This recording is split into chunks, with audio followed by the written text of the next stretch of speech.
மனிதனே, நீ எங்கே போகின்றாய்? காலையில் மலர்ந்து மாலையில் மறையும் மலராய் வாழ்கின்றாய். காலையில் மலர்ந்து மாலையில் மறையும் மலராய் வாழ்கின்றாய். ஓ மனிதனே, மண்ணில் பிறந்த மானிடனே, மண்ணுக்கே நீ திரும்புவாய்.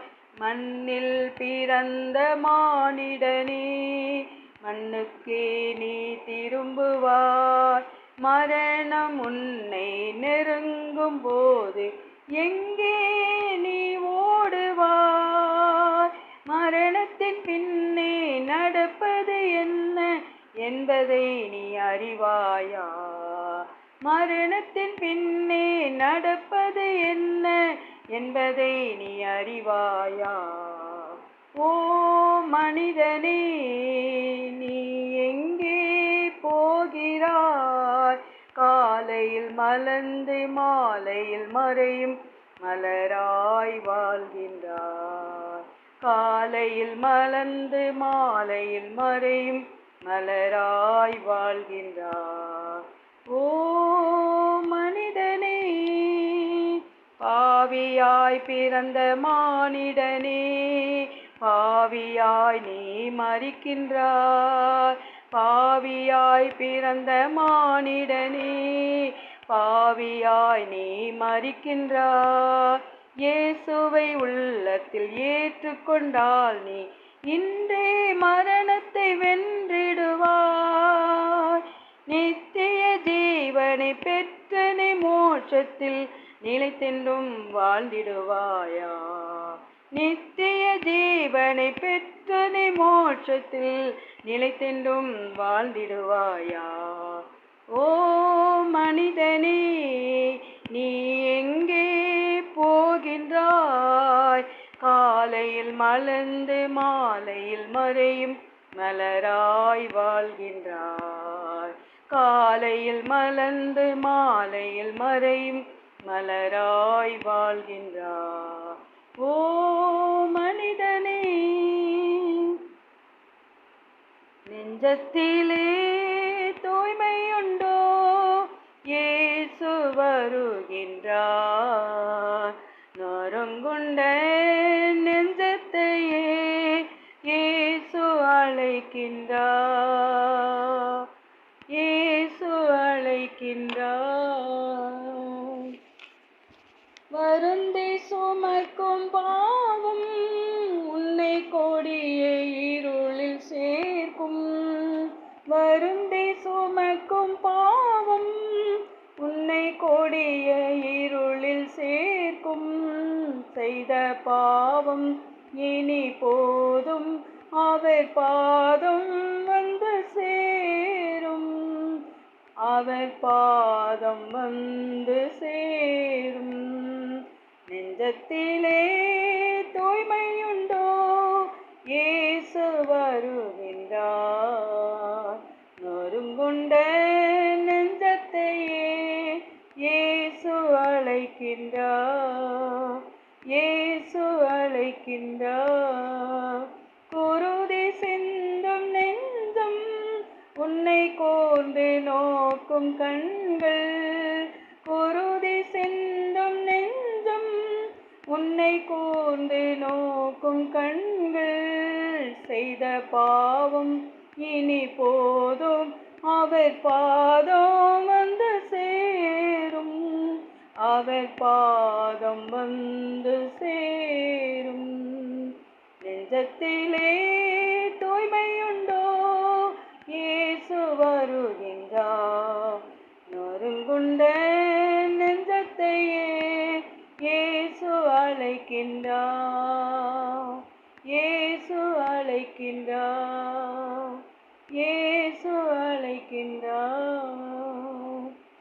ஸ்தோத்திரம். ஜெபிக்கலாம்.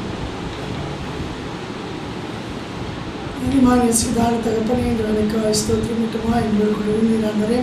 இந்த நல்ல நாளை எங்களுக்கு தவறு மாதத்திலே 2வது நாளை காணவடிக்க செய்தற்காய் ஸ்தோத்திரம்.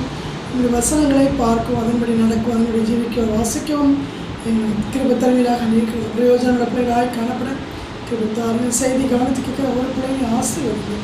இயேசுவின் நாமத்தில் கேட்கிறோம் பிள்ளைகள். அன்பான பிள்ளைகளை இயேசு கிறிஸ்துவின் நாமத்திலே உங்கள் வாழ்த்துக்களை தெரிவித்துக் கொள்கிறேன். இப்பொழுது நான் பார்க்க போகிறதான வேத பகுதி 3 பேரை குறித்து நம்ம பார்க்க போகிறோம். சோர்ந்து போகும்போது நம்முடைய வாழ்க்கையில் அநேக காலகட்டங்கள் போய்கொண்டு இருக்கிறது.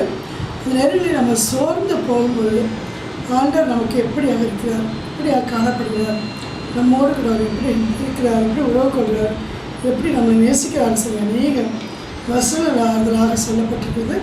இதை நம்ம பார்க்க போகிறோம். சோர்ந்து போகும்போது ஆண்டவர் நம்மளோடு கூட எப்படி காணப்படுகிறார் சொல்லி 3 மனிதர்களை குறித்து நம்ம பார்க்க போகிறோம். ஆனாலும் நான் எப்பொழுதும் உம்மோடு இருக்கிறேன்,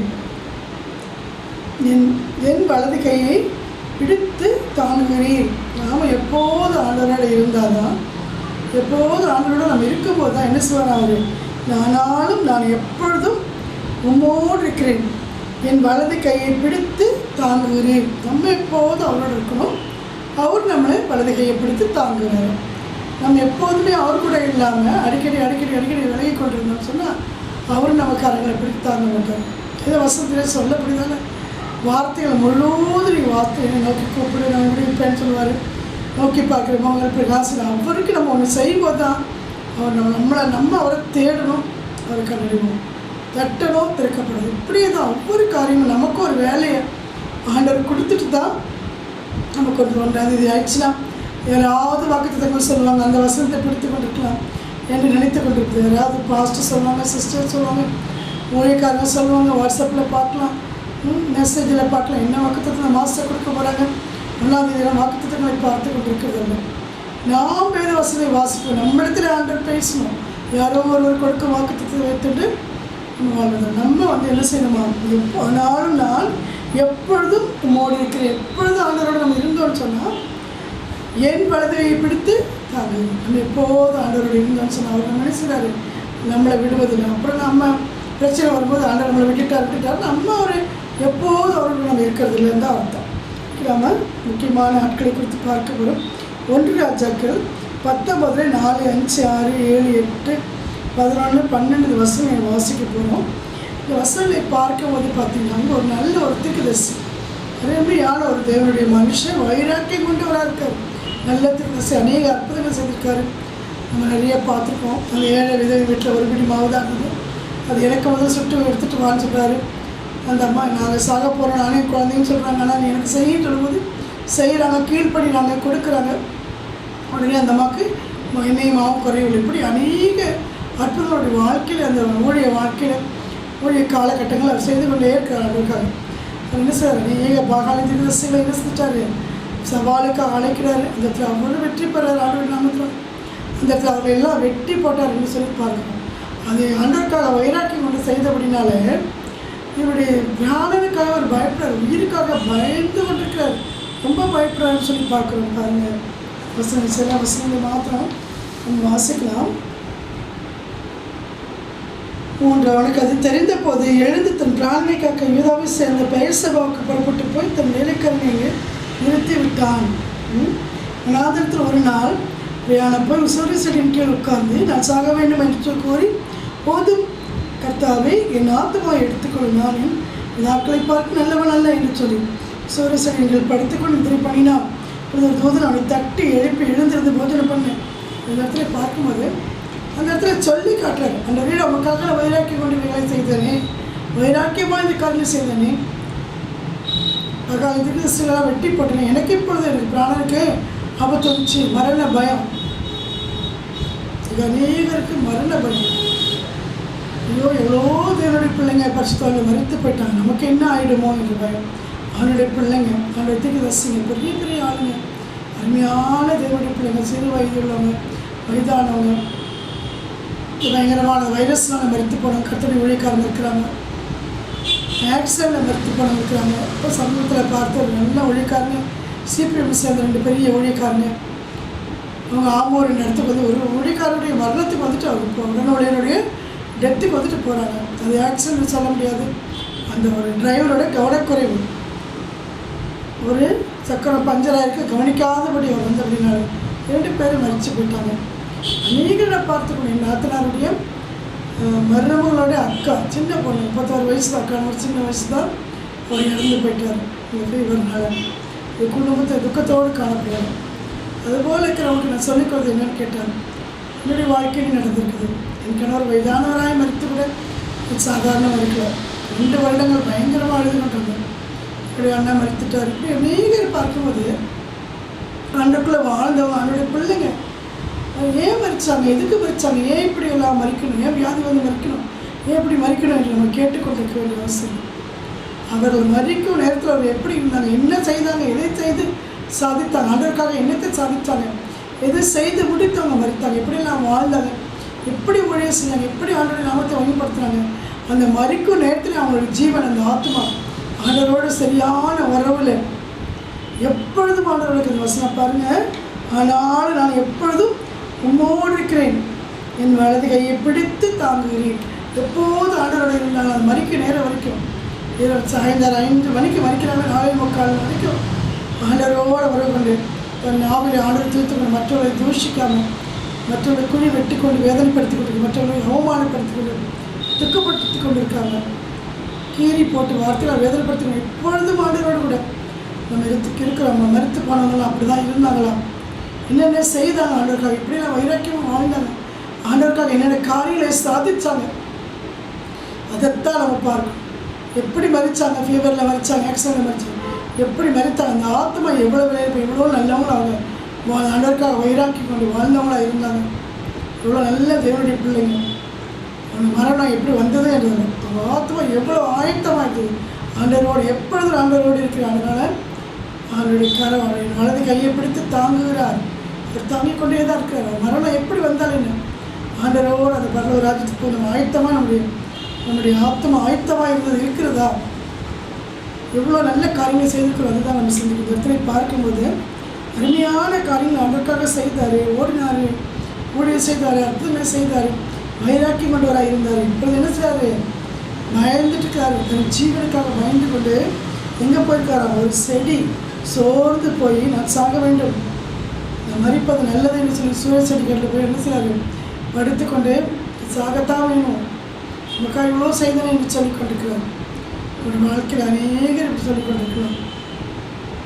எவ்வளோ வந்தாலும் ஆண்டவரை வேதனைப்படுத்தாமல், ஆண்டவரை நேசித்து, ஆண்டவரையே மேன்மைப்படுத்தி, ஆண்டவரே என்னெல்லாம் வந்தாலும், யாரெல்லாம் என்னை விட்டு போனாலும் நீங்கள் என்னை விட்டு போகக்கூடாது, நானும் மூடு இருக்கணும். உங்களுடைய சாயை, உங்களுடைய தரிசனத்தை, ஆண்டவரே உங்களுடைய பிரசன்னத்துக்குள்ள நம்ம விட்டு நான் இல்லைனா கூட உமக்கு எனக்குள்ள உறவுகள் எப்போ ஒரே போல் இருக்கணும், ஆண்டவரை நினைத்திருக்கணும். என்னுடைய வாழ்க்கை என்னெல்லாம் வந்தாலும் நம்ம விட்டு நான் பிரியக்கூடாதுன்ற வார்த்தை நம்ம சொல்வதும், ஆண்டவருக்கு நமக்குள்ள உறவு சரியாக இருக்கான்னு சொன்ன மனுஷன் பெரிய மனிதன் தான், பெரிய காரியங்கள் செய்தவர். ஆனால் இந்த நேரத்தில் ஒரு செடிக்கடை அப்படி படுத்துட்டு என்ன பண்ணுறாரு சொல்கிறாரு, அப்போ அப்படி படுத்து கொண்டிருக்காரு. இப்போ யார் அந்த இடத்துல வர்றதுன்னு சொல்லி பார்க்கலாம். இந்த வசனங்களை மட்டும் வாசிக்கலாம். அவன் விழித்து பார்க்கிற போதோ தலையில் சுடப்பட்ட ஆடை, ஒரு பாத்திரத்தில் தண்ணீரும் அவன் தலைமாட்டில் இருந்தது. அவன் புசித்து குடித்து திரும்ப படுத்துக் கொண்டான். கத்திரி தூதன் திரும்ப இல்லாத அவனை தட்டி எழுப்பி எழுந்திருந்து போஜனம் பண்ணி, நீ பண்ண வேண்டிய பிரயாணங்களுக்கு தூரம். அவனை எழுந்திருந்து புசித்து குடித்தது போஜனத்தின் பலத்தில் 40 நாள் இரவு ஒரே பெண்ணும் தேவனுடைய பருவதை மட்டும் நடந்து நடந்தது. என்னன்னு கேட்டால், தேவனுடைய தூதன் வந்து தட்டி எழுப்புறார். ஆகாரம் புசிக்கிறதுக்கு போஜனமும் தண்ணீரும் கொடுக்குறாரு. சாப்பிட்டுட்டு சார் மறுபடியும் படுத்துட்டார். ஒரு சோர்வு மனசில் எப்படிதான சோர்வு. அப்படி சோர்வுக்கு என்ன தேவைப்பட்டது, ஆகாரம் தேவைப்பட்டது, ஒரு நித்திரை தேவைப்பட்டது. மனம் சோர்ந்து போன நேரத்தில் அங்கே நடக்கிற சம்பவம் தேவதூதன் தட்டி எழுப்பி ஆகாரத்தை கொடுத்து, குடிக்க தண்ணீரை கொடுத்து, ஒரு தடவை விட்டுட்டார் தூங்கும்போது. 2வது தடவை திரும்ப வந்து தட்டி எழுப்பி, நீ பண்ண வேண்டிய தூரம் வெகு தூரம். உங்களுடைய வாழ்க்கையில் வருதான துயரங்கள், கவலைகள், கஷ்டங்கள், மரணம், குடும்பத்தில் இருந்த இழப்புகள், பிரிவினைகள் என்னெல்லாம் வந்தாலும் நம்ம ஆண்டவரோடு இருந்தோம்னு சொன்னால் அவரு நம்ம கரங்களை நம்ம அவருடைய கருத்துக்கள் நம்முடைய கரை இருந்து கொண்டு இருக்கு. நமக்கும் அவருக்கும் தொடர்பு சரியாக இருக்குன்னு சொன்னால் நம்ம சோர்ந்து போனாலும் சரி, சாப்பிடாமல் படுத்தினாலும் சரி, சோர்வு நாள் தூங்கி கொண்டிருந்தாலும் சரி, ஆண்டுகிட்ட சண்டை போட்டு கூட தூங்கலாம். சில நேரங்களில் துக்கங்கள் வரும்போது ஜெபிக்க வார்த்தைகளே வராது, ஜெபிக்க வார்த்தைகள் வராது, முனங்கள் மட்டும் இருக்கும் பாருங்கள். ராத்திரியெல்லாம் முழங்கி தூக்கத்தில் முழங்கி கொண்டே இருப்போம், அழுது கொண்டே இருப்போம். அழுது கொண்டதுக்காக தலைவலி முழங்கும் படுத்துக்க இடம் நனைந்து விடும், தலைவனை திருப்பி போட்டுட்டு நம்ம தூங்கணும். அந்த மாதிரி ஒரு நிகழ்வுகள் ஏற்படும். அது கூட அந்த முனங்கள் கூட ஜபந்தான். அழுது கொண்டே ஆண்டுகிட்ட மனதிலே வேதனைகளை சொல்லிக் கொண்டிருப்பதும் ப்ரேயர் தான். நம்ம என்ன செய்தாலும் ஆண்டவர் நம்மளை விட்டு போகிறதில்லை. தட்டி எழுப்பி நம்ம ஆகாரத்தை கொடுத்து தாய்க்கு மேலாக குடும்பத்தில் கூட ஒரு சிலர் என்ன செய்வாங்க, நம்ம தூக்கி கொண்டு விட்டுடுவாங்க. எத்தனை முறைக்கு தாங்கிட்டே இருக்கிறதுன்னு சொல்லி நினைப்பாங்க. இதான பெற்றோர் என்ன சொல்லுவாங்க, பணம் பென்ஷன் அதாவது வருதுன்னா நேசிப்பாங்க, இந்த சளி போக்கவும் காட்டுவாங்க. ஒரு சில பிள்ளைங்க நம்ம எப்படியாவது நேசிக்கிறவங்க, நம்ம பெற்றோங்க கண்டிப்பாக நம்ம கடமைன்னு சொல்லி நேசிப்பாங்க. அதே போல் பெற்றோரும் பிள்ளைங்க அப்படி தான். இப்படி ஒரு கட்டாயத்தின் மேலே ஆண்டவர் அப்படி இல்லை. நம்ம என்னெல்லாம் குறும்பு செய்தாலும் என்னெல்லாம் விலைகளப்பட்டு சோர்ந்து போய் கிடந்த ஆண்டவர் விடுவாங்க. அப்படின்னு அந்த இடத்துல என்ன சொல்கிறாரு, தேவதூரை அனுப்பி தட்டி எழுப்பி ஆகாரம் கொடுத்து பண்ண வேண்டிய பிரயாணம் வெகு தூரம் இன்னும் இருக்குது நமக்கு வாழ்க்கையில். இதோடு முடிவதில்லை. குடும்பத்தில் மரணம் சம்பவிச்சிட்டு துக்கம் சம்பவிச்சு துணையாக இருந்தாலும் போயிட்டாங்க. நீங்கள் சிறு வயதாக இருக்கலாம், சின்ன பிள்ளையாக இருக்கலாம், வாழ்க்கை அப்படி ஆயிடுச்சு, நம்ம சோர்ந்து போக முடியும். இன்னும் செய்ய வேண்டிய பிரயாணம் இருக்குது. நம்மளே ஆண்டவர் எடுத்து பயன்படுத்த ஆயத்தமாக்கிற அப்படின்னால்தான் அவர் தட்டி எழுப்புறதை இருக்கிறார். தட்டி எழுப்பி ஆகாரம் கொடுத்து குடிக்க தண்ணீரை கொடுத்து சோர்வை மாற்றின உடனே என்ன மாட்டார். 40 நாள் அப்படியே சுற்றி கொண்டிருக்கிறார். ஒரு எப்படின்னு மலையின் மேலேறி இந்த பகுதிகளை சுற்றி திரிகிறார். ஆகாரத்தை பற்றி கவலையில் அவருக்கு ஓய்வை பற்றி அதுக்கப்புறம் ஓய்வை பற்றி நினைக்கல. ஓய்வு எடுக்கின்ற உணர்வுகள் வரல. அப்படியாக ஆண்டவர் பயன்படுத்துகிறார். திரும்பவும் சோர்ந்து போகிற நேரத்தில் விட்டு விடாமல் திரும்ப கரத்தை பிடித்து முதல் சொன்ன வசனத்தில் எப்போ நினைவில் வச்சு சங்கீதம் 73:23 சங்கீதம் 73:23 எப்பொழுதுமே நம்ம ஞாபகத்தில் வைத்துக்கொள்ளும். சில வசனங்களை படித்து மறந்து போகுது. அப்படியே மனதில் அசை போட்டு கொண்டு வந்து வாழ்க்கை முழுவதும் அவர்கள் பிரயோஜனமான வசனம் ஒரு ஆயுதம் மாதிரி நம்ம கூட எப்பவுமே நம்ம அது பத்திரமாக வைத்துக்கொள்ளணும். நம்மளோட கூட தாங்கி வழிநடத்துகிற தெய்வனாக இருக்கிறார். நம்ம இல்லை நம்ம முக்கியமாக நினைத்து கொடுக்குற அநேக உறவுகள் நம்மளை விட்டு போகல, அநேகர் கைவிடலை, அநேகர் சோர்ந்து போகல, அநேகர் விலகின் அடைந்துடுவாங்க, பார்க்க வெறுப்படைவாங்க, விட்டு நம்மளை கைவிட்டுட்டு போகிற உலகத்தில் உறவுகள் முடியும். ஆனாலும் எப்பொழுது நாம் அவரோடு இருந்தோம்னு சொன்னால் அவர் நம்மளை கரங்களை பிடித்து அவருடைய வலது கை அவருடைய கருத்துக்குள்ளே தான் இருக்கும். தகப்பட்ட அப்பா குழந்தை என்ன சொல்லுவாங்க, கையில் பிடித்து கொண்டு வாங்க. குழந்தை அப்பா அப்படி இல்லை, அப்பா எப்பவுமே குழந்தைய பிடித்து கொண்டு சிறு வயதில் நான் அப்படி தான். எங்கள் அப்பா எனக்கு எப்போ ஒரு விரல் கொடுப்பார், அந்த விரலை பிடித்துக்கணும். ரொம்ப ஒரு ஆறுதல், அது ஒரு பெருமை. என்னை தான் கூட்டிகிட்டு போகிறாங்க, நான் தான் சின்ன பிள்ளை, இப்போ போனாலும் அப்பா கூட போகிறேன் அப்படின்னு அப்பா என்னை நேசிக்கிறார். ஒரு பெருமை. நம்மளோடு நம்ம தகப்பன் இருக்கிறார், நம்மளை தாங்குறவராக இருக்கிறார். இந்த இடத்துல எளியாருடைய வாழ்க்கையும் அப்படி தான் சரி. அது மாத்திரம் இல்லை, நீ செய்ய வேண்டிய பிரயாணம் வெகு தூரம் 19:20 இன்று ராஜாக்கள் 19:20 சாக வேண்டும் என்று விரும்பிய மனுஷன் பலமுள்ள மனுஷனாக மாறிட்டான் பாருங்க. மாறின மட்டும் ஒரு சீஷனை உருவாக்குறார். எலிசா அங்கே உருவாகிறான். எலியாவை போல பெரிய பெரிய அற்புதங்களை செய்கிறார் எலிசா. நம்மளை பயன்படுத்த அநேகருக்கு வழிகாட்டியாக, அநேகருக்கு நம்ம ஒரு குருவாக, நம்ம மாதிரியாக நிறுத்துறது. நம்ம சோர்ந்து போகிற நேரத்தில் நம்ம அப்படியே விட்டு விடுகிறார்கள். வாழ்க்கையில் வருதான தோல்விகள், பிரச்சனைகள், துயரங்கள், தூஷணங்கள், சத்துருக்களுடைய துரத்துதல், அவரை சும்மா விடுவாங்க, துரத்தி கொண்டு இருக்கிறாங்க. அப்போ தான் பயப்படுறாரு, பிராணனுக்கு ஜீவனுக்கு பயப்படுறாங்க. நன்மை செய்து அவர் என்ன செய்வார், பயப்படுறாரு. அவரே நமக்காக செய்தேனே என்று சொல்கிறார். நம்மளை அநேகர் துரத்தலாம், அநேகர் நம்மளை விதனைப்படுத்தலாம், தூஷிக்கலாம். நம்ம பண்ண வேண்டிய பிரயாணம் வெகு தூரம். எந்த தூரங்கள் நீ போக வந்திருக்கு, இதுக்கு தான் நம்மளை நம்ம ஜீவனை வைத்துக் கொண்டிருக்கிறதுனால பெருமைப்படுவதற்கு மறித்தவர்கள்லாம் என்று ஏதோ நினைத்து கொண்டிருக்கிறது. நம்ம மனதில் பட்டதெல்லாம் நினைப்பதல்ல. ஆண்டவர் நமக்கு வேலைகளை வைத்திருக்கிறார், இன்னும் இருக்குது என்று சொல்லி நம்ம யோசிக்கணும். பாருங்க, எல்லாம் இப்படிய போஜனத்தை கொடுத்து பலத்தையும் பலனையும் தத்துவத்தையும் பலனையும் கொடுத்து பண்ண வேண்டிய பிரயாணம் வெகு தூரம் என்று சொல்லி திரும்ப எடுத்து பயன்படுத்தார். இப்படிப்பட்ட மனுஷன் சாகணும்னு முடிவு எடுத்த ஒரு மனுஷன், சோர்ந்து போன ஒரு மனுஷன் தாங்கி எடுக்கிறார் பாருங்க. அதுக்கடுத்து நம்ம இன்னொரு வசனங்களை வாசிக்கலாம். வசனத்தை வாசிக்கணும். இரண்டாவது மனுஷனை நம்ம பார்க்கிறோம். யோனா என்ற ஒரு மனுஷனை பார்க்கிறோம். அவருடைய வாழ்க்கையில் நடந்த கதை இவருக்கு அவருக்கும் நிறைய வித்தியாசங்கள் இருக்குது. அவருக்கு நடக்கிறது என்ன கேட்டால் ஆண்டவர் சொன்னார், இனிமைக்கு போ என்று சொல்லி அங்கே போய் அந்த மக்களுக்கு நீ பிரசங்கம் செய், நான் அவர்களை என்ன செய்ய போகிறேன், அவன் பாவத்தை நிமித்த அழிக்க போகிறேன் என்று சொல்லி அவன் போய் கட்டளையிடுன்னு சொல்கிறார். போய் நீ பேசு. ஆனால் அந்த வேலையை அவன் செய்யலை. செய்யாத காரணம் என்னன்னு கேட்டால் அவர் வார்த்தை சொல்கிறாரு பாருங்க, யோனா 4:2, நீர் இரக்கவும் மன ஒருக்கம் நீடிய சாந்தம் மிகுந்த கிருபை உள்ளவரும் தீங்குக்கு மனஸ்தாபப்படுகிறவருமான தேவன் என்று அறிவேன். அருமையான வார்த்தை. நீர் இரக்கவும் மன ஒருக்கம் நீடிய சாந்தம் மிகுந்த கிருபை உள்ளவரும் தீங்குக்கு மனஸ்தாபப்படுகிறவருமான தேவன் என்று அறிவேன். அதனால தான் நான் போக மாட்டேன்னு சொல்கிறேன்.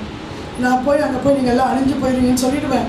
ஆனால் அந்த மக்கள் அழுது ஜெபித்த உடனே நீங்கள் என்ன செய்வீங்க, இறக்கத்துக்கு அழுத்து அழிக்க மாட்டீங்க. இவருடைய வார்த்தை அங்கே நடக்கணுமா. இவர் போய் பிரசங்கம் செய்வா, நீ அழிஞ்சு போயிடுவேன். அநேகர் எதிர்பார்ப்பது இப்படித்தான். அவங்க சபித்த உடனே நம்ம ஒன்றுமில்லாமல் ஆயிடுவோம். நம்மளை தவிப்பாங்க, நம்மளை திட்டுவாங்க, தூஷிப்பாங்க. அவங்க உடனே கெட்டு போயிடுவாங்கன்னு நினைக்கிறது. மனுஷனால் அது முடியாது. மனுஷனுடைய வார்த்தைகள் ஒன்றுமே சக்தி வாய்ந்த கிடையாது. இவர் சபித்து பிரசங்கம் செய்வார். அந்த மக்கள் எல்லாம் அழிந்து போகணுமா. மக்கள் அழுது ஜபிக்கும் போது அங்கே இறங்குவார். அதனால் நம்மளுடைய நீர் இறக்கமுள்ள தேவனாக இருக்கு. மன உருக்கம் நீடிய சார்ந்த கிருபையுள்ளவராக நீங்கள் இருக்கிறதுனால நான் என்ன செய்ய மாட்டேன், நீங்கள் சொன்ன வார்த்தை நம்ம அங்கே சொல்ல முடியாதுன்னு சொல்கிறார். அப்படி என்ன செய்யறாரு, போய் உட்காந்து ஒரு இடத்துல உட்காந்து கொண்டு இருக்கிறாரு. 4:3 உயிரோடு இருக்கிறதை பார்க்கலாம் சாகிறது நலமாக இருக்கும். எதுக்கு அந்த வார்த்தை இவரும் சொல்கிறாருன்னா, உட்காந்துருக்காரு. எவ்வளோ பிரச்சனை வந்துருச்சு. அங்கே ஒரு ஆமனுக்கு செடி தன்னால் முளைக்குது. அவர் நடலை, தண்ணி ஊட்டலை, எதுவுமே ஒன்றுமே செய்யலை. பிரயாசப்படாமல் ஒரு நிழல் அவர் கிடைக்கும். அந்த இடத்துல உட்காந்துருக்காரு. ஒரு பூச்சி ஆண்டு அனுப்புறாரு. அந்த ஆமனுக்கு செடி என்ன ஆயிடுச்சு, கருகி போயிடுச்சு, பட்டு போய்விட்டுதுன்னு சொல்லணும். அப்போ வெயில் ஒரு தலை மேலே அடித்த உடனே அவருக்கு என்ன ஆயிடுச்சு, ஒரு கோவம் வந்துச்சு. ஒரு நிம்மதியாக ரெஸ்ட் எடுக்கலான்னு நினச்சா இது கூட ஒரு நிம்மதி இல்லைன்னு சொல்லிட்டு என்ன சொல்கிறாரு, நான் சாகிற அளவுக்கு துக்கம் வந்துடுச்சேன். அந்த அளவுக்கு ஆண்டவர்கிட்ட சொல்கிறார். அந்த வார்த்தை சொல்கிறது, நம்ம உயிரை எடுக்கிறதை பார்க்கலும் சாகிற நலமாக இருக்கும் என்றான். 4:8 அப்பொழுது வெயில் யோனாவுடைய தலையில் படுத்ததுனால் அவன் சோர்ந்து போய் தனக்குள்ளே சாவி விரும்பி உயிரோடு இருக்கிறதை பார்க்கலும் சாகிறது நலமாக இருக்கும். சோர்ந்து போய் அந்த இடத்துல வார்த்தையை வாசிக்கிறோம். சோர்ந்து போய் தான் அந்த வார்த்தையை சொல்கிறார். ஆண்டவர் விடலை.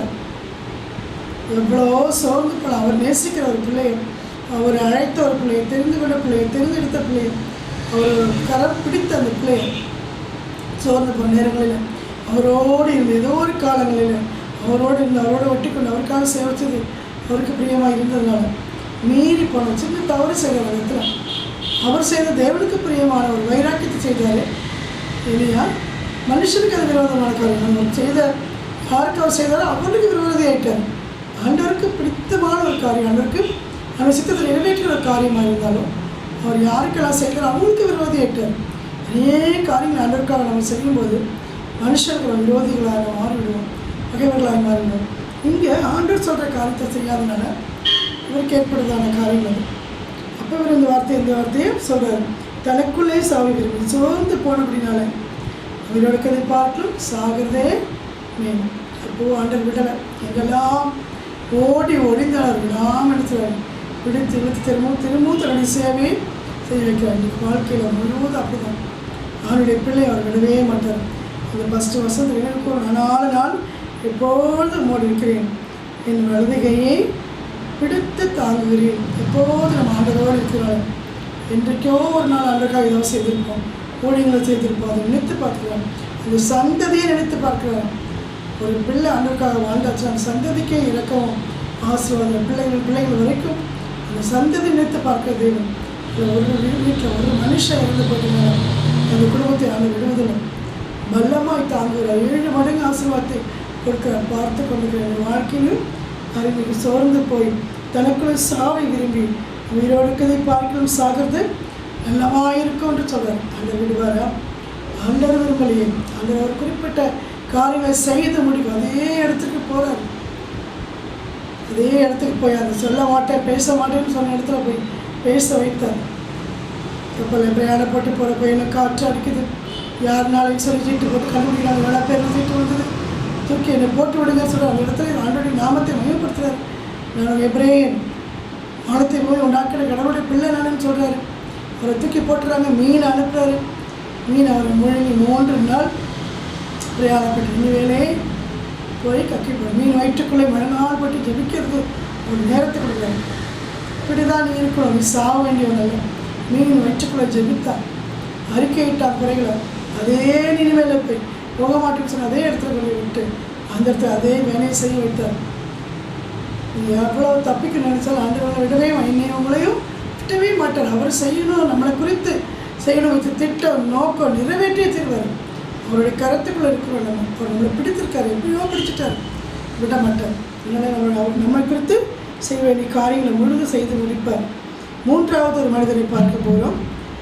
பேதுரு ஒரு சவாலாக பேசியவர், ரொம்ப பேசுவார், ஓவராக பேசக்கூடியவர். என்ன சொன்னாலும் நான் யாரும் நீங்கள் நினைக்க கேட்கும்போது தேவனுடைய கிறிஸ்து நீங்கள் ஆண்டவர் தான் சொல்லி சொல்கிறார். அந்த இடத்துல வெளிப்பாடு ரொம்ப அழகாக இருந்தது, அருமையாக வெளிப்பாடு சொல்கிறார். ஆண்டவர் சிலுவையில் அறையப்படணும்னு சொல்லும்போது நமக்கு அதை நேரிடவே கூடாது. அப்படி இப்போ தான் சொன்னேன், நீ தான் கிறிஸ்துன்னு சொல்லி இப்போ என்ன இந்த வார்த்தை சொல்கிறேன், அப்பாலே போன்னு சொல்லி விரட்டப்படுறாரு. அவனுடைய வார்த்தைகளை அழகாக எடுத்து சொல்லுவார். ஆண்டவரோடு கூட ஆண்டவர் யாரெல்லாமே விட்டு போனால் நானுமே விட்டு போக மாட்டேன் என்று சொல்லுவார்.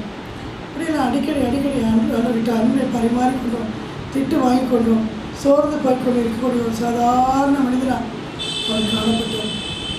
அவருடைய வாழ்க்கையில் பார்த்தீங்கன்னா அவர் என்ன சொல்றாரு, 3 முறை நீ மறுதளிப்பார், யாரெல்லாம் என்னை விட்டு நான் மோடு இருப்பேன், மறிக்க வேண்டிய ஞாயிற்றவர் மோடு நான் மறிக்கும் ஆயத்தமாக இருக்கேன் நீ சொன்னியே, சேவலுக்கு ஊற்றுட்டா நீ 3 முறை நான் 3 முறை மறுதளித்தேன்.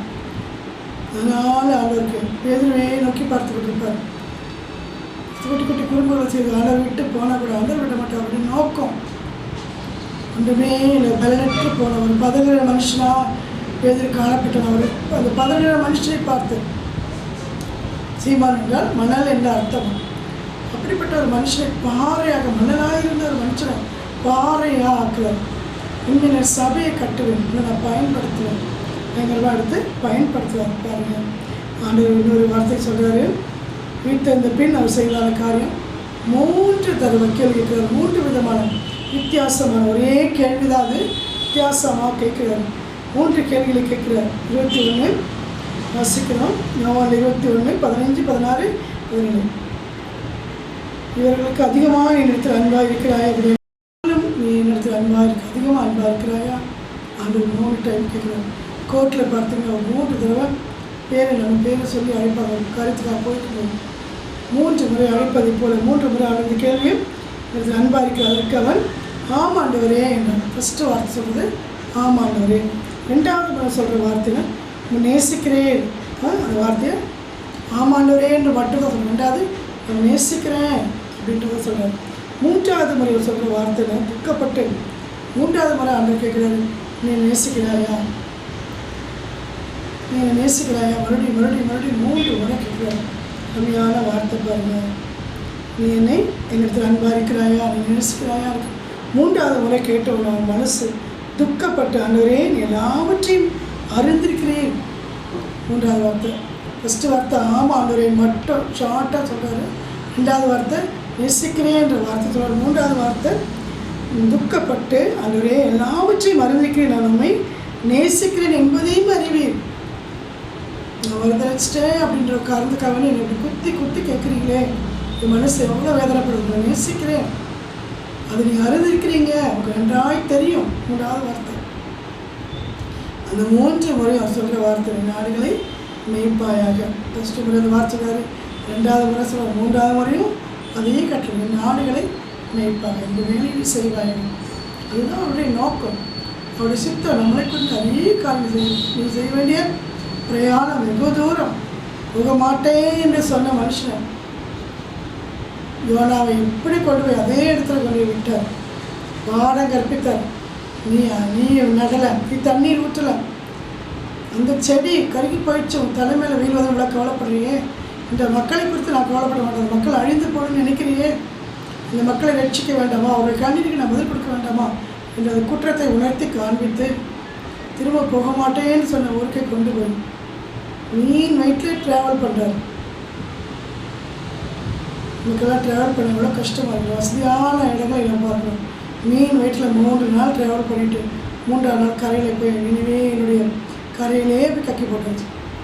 செய்ய மாட்டேன்னு சொன்னால் ஆண்டு விட மாட்டேன். நம்மளை குறித்து அவர் திட்ட வச்சுப்பார். செய்ய வேண்டிய பிரயாணம், பண்ண வேண்டிய பிரயாணம் வெகு தூரம். நம்மளை குறித்து அநேக நோக்கங்கள், சித்தங்கள், தீர்மானங்கள் அவருக்கு இருக்குது. அதை நம்ம ஒரு போதும் தட்டி கழிக்க முடியாது. சாவுன்னு நினச்சாலும் சாவை விரும்பினாலும் சரி, அவருக்கு மரணம் வந்துச்சு, அவருக்கு மரணம் வந்துருச்சு நினைத்து கொண்டு போகிறோம். நம்மளை குறித்து செய்ய வேண்டிய காரியம் அநேக காரியங்கள் இருக்குது. இவரை குறித்து அப்படி தான் சொல்கிறார். 3வது முறை நேசிக்கிறாயா என்று கேட்கும்போது துக்கப்பட்டு, ஆண்டவரே எல்லாவற்றையும் அறிந்து நம்ம நேசிக்க என்பது நன்றாய் தெரியும். நமக்கு தெரியாதா? நம்மளும் நமக்கு தெரியாதா? ஏதோ ஒரு சூழ்நிலையில் நாங்கள் நிர்வகிச்சுட்டு அவர் அறியேன்னு சொன்னார். 3 முறை சொன்னார். எனக்கு அவர் தெரியாது. அதனால் நீங்கள் எப்படி கேள்வி கேட்குறீங்களே, என் உள்ளத்தை கிழிச்சு எடுத்துட்டீங்க. நான் நொறுங்குண்டு போயிட்டு துக்கப்பட்டு இந்த வார்த்தை அழகாக சொன்னார். ஆண்டவரே எல்லாவற்றையும் மறந்துக்கிறேன், நான் நேசிக்கிறேன் என்பதையும் அறிவேன். நான் இடத்துல எவ்வளோ அன்பாக இருக்கிறேன்றது எனக்கு நன்றாய் தெரியும். அப்போ உடனே நாடுகளை மெய்ப்பாயாக 3 முறை அதே வார்த்தை சொன்னேன். நாடுகளை மெய்ப்பாய். அந்த வசனத்தை வாசித்து பாருங்கள். யோவான் 21, 15, 16, 17 அந்த பகுதிகளை வாசிக்கும் போது நம்மளை அறியாமல் கண்ணில் தரதறியாக கண்ணீர் கொட்ட ஆரம்பித்துவிடும். வாழ்க்கையின் அனுபவத்தை தான் நான் வசனமாக எடுத்துக்க முடியும். ஒரு நாள் மறித்து போகிறேன்ற வார்த்தையில் சொல்ல மாட்டேன். அதிகமாக ஆண்டவரை நேசிக்க ஆரம்பித்ததுக்கு பிறகு ஆண்டவருக்கு இதுதான் நோக்கம், இதுதான் சித்தம் நமக்கு அனுபவிச்சிருக்காரு. இந்த நாளை நம்ம சோர்ந்து போகக்கூடாது. ஆண்டவர் நம்மளோட நீங்கள் எங்க கூட இருங்க. யாரெல்லாம் என்னை விட்டு போனாலும், யாரெல்லாம் சோர்ந்து போனாலும், விலகினப்பட்டாலும், விட்டு ஓடினாலும் நீங்கள் எங்கள் அருகில் இருக்கிறீங்கப்பா. எப்பொழுது நம்ம அவனோடு இருக்கிறபடினாலே அவர் நம்ம வலதுகரத்தை பிடித்து தாங்குகிறார். இந்த ஜூலை மாதத்தினுடைய மொத்தமாகவும் நீ வைத்துக் கொள்ளலாம். ஆண்டவர் நம்மளுடைய வேத வசனம் எடுத்து வாசித்து 128 சங்கீதம் அப்படி நிறைய சங்கீதங்கள் 1ஆம் சங்கீதத்தில் கத்திரி வசனத்துக்கு நடக்கிறோம். நீர்க்காலில் உரமாக நடப்பட்டார். தன் காலத்து தன் கனியை தன் இருக்கிற மரத்தை போட்டிருப்பாங்க. நீர்க்காலில் ஓரமாக நடப்படுகிற மனுஷனாக இருப்பாங்க. கர்த்தருக்கு பயப்படுற மனுஷன் இவ்வளவு விதமாக ஆசிரியப்படுவாங்க. 128 சங்கீதத்தில் சொல்லப்பட்டது. அவர் சந்ததி கூட பொண்ணுல பலத்திருக்கும். என்றைக்கோ யாரோ கர்த்தரை குறித்து சொல்லியிருப்பாங்க. நம்ம குடும்பத்தில் நம்ம கணவராக இருக்கலாம், நம்ம அப்பாவாக இருக்கலாம். அதை நினைத்து பார்க்கிறவராக இருக்கார். எத்தனை தலைமுறை வரைக்கும் அதை நினைத்து பார்க்கிறார். விட்டுப்படுகிறார்கள். ஏழத்தனையான ஆசீர்வாதத்தை கொடுப்பார். அதுக்கு நம்ம தகுதி உள்ளவங்களாக இருக்கணும். 128 சங்கீதத்தின்படி 128 சங்கீதத்தின்படி 1ஆம் சங்கீதத்தின்படி கர்த்தர் வேதத்தில் பிரியமாய்ந்து அதை வேத்து இரவு பகலும் தியானமாக இருக்கிற அவரை முன்பாக நிறுத்தி கொண்டு இருக்கிற ஒரு மனுஷன், அவரையே பிடித்து கொண்டிருக்கிற ஒரு மனுஷன், அவன் தான் நீர்க்கால் ஓரமாக நடப்பட்டு தன் காலத்தன் கனியை நிறுவதாக இருக்கிற மரத்தை போல் இருப்பான். அவன் செய்வதெல்லாம் அவன் சொல்வதெல்லாம் வாய்க்கும். எப்படி ஆண்டவரோடு இருந்தார், ஆண்டவரோடு உறவு கொண்டு ஆண்டவரோடு நேசித்து அவரே பற்றிக்கொண்டு அவரே பிடித்து கொண்டு சின்ன சின்ன சோறுகள் வந்தாலும் அவர் நம்ம தட்டி எழுப்புறதா இருக்கார். சோர்ந்து போகிற நேரங்களை என்ன செய்வோம்? நமக்கு அமைதியும் உறக்கமும் தேவை, அமைதி தேவை. ஆகாரம் பிடிச்சி அமைதியாக அப்படி படுத்து கொண்டிருப்போம். அவர் தட்டி எழுப்பி இந்த சோர்வுகளை மாற்றுவார். முனைகளையும் கண்ணீரையும் காண்கிறோம். விழிக்கவே முடியாத ஒரு சோர்வு ஏற்படும். ஜெபம் பண்ண முடியல ஆண்டவரே என்று சொல்லி உங்களுடைய கரங்களில் நான் விழுந்துட்டேன். அப்படி பாதத்தில் விழுந்து வைக்கிறேன். மடியில் தலை சாய்க்கிறேன். இடது கையின் தலையின் கீழ் இப்படி வலது கரங்களை தேற்றணும் என்னை தொடர்ந்து என்று சொல்லி நம்ம கேட்கும்போது அவர் நம்மளை ஆதரப்படுத்துவார், நேசிக்கிறவர், தட்டி எழுப்புறவர். வாழ்க்கையில் அனுபவமாக கொண்டிருக்க வாழ்க்கையில் அனுபவிச்சிருக்கிறார். இதனால் சொல்கிறேன், சோர்ந்து போன விடமாட்டார். சோர்ந்து போன உடனே நம்ம அருகில் வந்து நம்மளை நேசிக்கிறவராக இருக்கிற உலகத்தில் உள்ள எல்லா பாசங்கள், அன்புகள், மேன்மைகள், சொத்துகள், சொல்லுங்கள் எல்லாவற்றையும் காட்டுவார். மேன்மையானவர், மேலானவர், அற்புதமானவர். யோனா சொல்வதை போல மனவருக்கும் நெடிய சாலும் மிகுந்த கிருபையும் இவனாக இருக்கிறார். மனது இருக்கிறவர் அப்படி மாசற்றவராக இருந்து வழி நடத்துகிறார். தேவனாக இருக்கிறார். ஒரு நாளும் பாருங்கள், இந்தியாவை போல யோனாவை போல இந்தியாவிற்காக வைராக்கி கொண்டு காட்சி செய்தார். அது யார் பாதிக்கப்பட்டாலும் அவங்களுடைய திறப்பு உங்களுடைய பிரச்சனை அவரை சார்ந்து ஓடிக்கொண்டு வந்து கொண்டிருந்தாலும் ஆண்டவரை நோக்கி பார்க்குறார். ஆண்டவர் விடலை. எவனை ஆண்டவர் வார்த்தை மீறி போனாலும் ஆண்டவர் விடலை. எதிரே ஆண்டவர் விடலை. மறுதளித்த மனுஷனாக இருந்தாலும் தன்னுடைய பிள்ளை என்று நினைத்து பார்க்கிறார். இதனால் அழைக்கப்பட்டு தேர்ந்தெடுக்கப்பட்ட பிள்ளைகளை அவர் விடுவதே இல்லை. ஆச்சரியமானது இல்லை. நம்ம சரியாக மாட்டேங்கிறதுனால நம்மளை கொண்டு சரியாக வைப்பார். ஒரு சுத்தத்தை நிறைவேற்றியே தருவார். இதுதான் அழைப்பு. அழைப்பு உள்ள பிள்ளைகளுக்கும் மற்றவர்களுக்கு வித்தியாசம். அந்த அழைப்பு பெற்று ஆண்டவருக்காக வாழ்றவங்களை பார்த்து நம்ம தூஷிப்பதற்கும் கேவலமாய் பேசுவதற்கு நமக்கு எந்த அதிகாரம் கிடையாது. அவங்களை எப்படி இருந்தாலும் ஆண்டவர் பயன்படுத்துவார், விடவே மாட்டார். 3 மனிதர்களின் வாழ்க்கையில் நம்ம எடுத்துக்கொள்ளலாம். இந்த அருமையான வசனத்தையும் நம்முடைய பிடித்துக்கொள்ளலாம். 1 ராஜாக்கள் 19 அதிகாரம், யோவானில் 21, 15, 16, 17 வசனங்களையும் பார்க்கணும். சோர்ந்து போகும்போது அந்த நம்மளுடைய முறையாக இருக்கிறார், எப்படி நடத்துகிறார், எப்படி தாங்குகிறார், எப்படி நேசிக்கிறார். இவ்வளோ நேரமாக நான் பார்த்து நம்முடைய வாழ்க்கையிலும் சோர்வுகள் ஏற்படும் போது அந்த விடாமலை பர்டிகுலர் பிள்ளைகளாக இருந்தால் நம்முடைய வாழ்க்கையில் அப்படியே காணப்படுவார். ஜெபிக்கிறோம். அதிகமாக நேசிக்கிறான தகப்பனே எனக்கு ஆயுஸ்தோம். இவ்வளோ நேரமாக எங்களோடு கூட இந்த வசனங்கள் மூலமாக ஆறுதல் படுத்துகிறேன். நாங்கள் சோர்ந்து போகிற நேரங்களிலே எங்கள் தட்டி எழுப்பி பண்ண வேண்டிய பிரயாணம் வெகு தூரம் என்று எங்களோடு சொல்லுவதாக இருக்கிறேன். எங்கள் நிச்சயமாகவே நாங்கள் சோர்ந்து போய் போக மாட்டேன் என்று சொன்னாலும் விடாமல் எங்களை வழி நடத்துகிறது இருக்கிறேன். நாங்கள் எவ்வளோ மறுதளித்தாலும் எதிர்படுத்தினாலும் நீங்கள் விடவே மாட்டேன். தொடர்ந்து எங்கள் நேசிக்கிறது எவ்வளோ இருக்கிறேன். நேசிக்க வைப்பேன். எங்களை கொடுத்த எல்லா காரியங்களும் செய்து முடிப்பேன். செய்திகளை கேட்டுக்கொள்ளுங்க. பிள்ளைகளை ஆசீர்வதிங்க, பயன்படுத்துங்க, அவங்களை உபயோகப்படுத்துங்க. சோர்வுகளை மாற்றி உற்சாகப்படுத்தி வலது கரத்தை பிடித்து தாங்க. அந்த கரங்களை முழுதுமாக துதிகளை மீதான எடுத்துக்கணும். இயேசுவின் நாமத்தில் கேட்கிறோம். இதாக